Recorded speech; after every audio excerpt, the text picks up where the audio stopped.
No niin, 3. kautta aloitellaan ja tuossa muistaakseni ensimmäisen kauden jälkeen sanoin sille heti, että ei enää ikinä tehdä tämmöistä TV-ohjelmaa. Niin siinä vaan on käynyt, että 3. kaudelle mennään. Ja...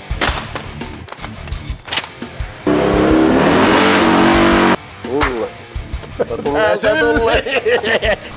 Ei vittu tämä kuljettas. Perkele. Tää haisee aivan hirviälle. Se on harma. Hanskoja ei kannata käyttää. Ei. Ei mitään konetta siitä. Kiitosta paljon. Pykälmaailma, Archie Cruz, alias Hakku Kuosmanen.